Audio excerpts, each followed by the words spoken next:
Assalamualaikum warahmatullahi wabarakatuh. Alhamdulillahirabbil alamin wa bihi nasta'inu ala umurid dunya waddin wassalatu wassalamu ala asyrafil anbiya'i wal mursalin sayyidina wa maulana Muhammadin wa ala alihi wa sahbihi ajma'in. Amma ba'du. Kepada yang terhormat Bapak Muhammad Syarif Khalili MPDI selaku dosen pengampu mata kuliah materi Al-Qur'an dan Hadis. Tapi sebelumnya izinkan saya memperkenalkan diri saya terlebih dahulu. Perkenalkan, nama saya Abdul Aziz dari Universitas Islam Majapahit, jurusan Fakultas Agama Islam. Nah, di sini saya akan menjelaskan sedikit tentang perbedaan kodifikasi Al-Quran dan hadis serta latar belakangnya. Baik, kita mulai. Pengumpulan atau kodifikasi Al-Quran telah berlangsung sejak zaman Rasulullah SAW. Setiap menerima wahyu, Nabi Muhammad SAW selain membacakannya dan mengajarkannya kepada sahabatnya, juga meminta mereka yang pandai baca dan tulis untuk menuliskan ayat-ayat yang diajarkan tersebut. Begitu wahyu turun, Nabi SAW segera memanggil para sahabat dan memerintahkan kepada sekretaris Nabi SAW untuk segera mencatat wahyu tersebut dan menghafalnya. Setelah Rasul wafat, mayoritas sahabat hafal Al-Quran. Pada masa Khalifah Abu Bakar, terjadi peristiwa tragis dalam perang Yamamah. Saat itu sebanyak 70 sahabat yang hafal Al-Quran gugur atas saran dari Umar bin Khattab. Abu Bakar lalu mengumpulkan para penghafal Al-Quran dan mulai menyusun proyek Al-Quran dalam satu mushaf. Proyek ini disempurnakan oleh Utsman bin Affan dengan ragamkan dialeknya, kemudian dikenal dengan Mushaf Utsmani. Khalifah Abu Bakar kemudian memerintah agar melakukan kodifikasi terhadap lembaran-lembaran Al-Quran yang tercecer itu, dan pada masa Utsman dipublikasi sehingga dianggap selesai dalam melakukan kodifikasi. Berbeda dengan Al-Quran yang telah ditulis pada masa Nabi Muhammad SAW, hadis lebih banyak dihafal daripada ditulis. Bahkan Nabi SAW pernah melarang sahabat untuk mencatat hadis karena khawatir akan bercampur dengan ayat-ayat Al-Quran.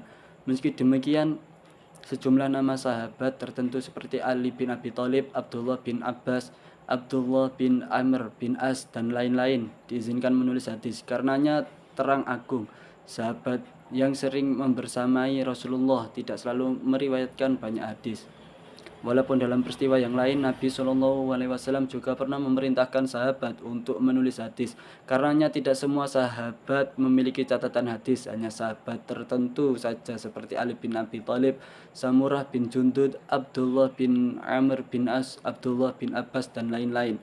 Sedikitnya sahabat yang memiliki catatan-catatan hadis ditambah dengan satu persatu penghafal hadis meninggal dunia. Kondisi ini mendorong upaya pemalsuan hadis demi memuluskan berbagai kepentingan merajalela. Memasuki abad ke-2 Hijriah, Umar bin Abdul Aziz memerintahkan pembukuan hadis-hadis yang dikuasai dan para penghafal, dan pada abad ke-3 para ulama mulai memilah hadis-hadis sahih dan menyusunnya ke dalam berbagai topik. Latar belakang kodifikasi Al-Quran. 1. Kekhawatiran hilangnya hafalan. Banyak penghafal Al-Quran, para sahabat yang gugur dalam perang Yamamah, memicu kekhawatiran akan hilangnya sebagian teks Al-Quran jika hanya mengandalkan hafalan. 2. Perbedaan bacaan atau qiraat. Meluasnya wilayah Islam menyebabkan munculnya perbedaan cara membaca Al-Quran di berbagai daerah yang berpotensi menimbulkan perpecahan umat. Kodifikasi pada masa Utsman bin Affan bertujuan untuk menstandardisasi mushaf tunggal. Latar belakang kodifikasi hadis. 1. Menjaga dan melestarikan ajaran agar hadis tetap terjaga dan dapat digunakan sebagai sumber hukum Islam. Yang kedua, kematian para perawi. Sama seperti Al-Quran, banyak perawi hadis yang meninggal, sehingga dikhawatirkan hadis akan punah atau bercampur dengan perkataan lain.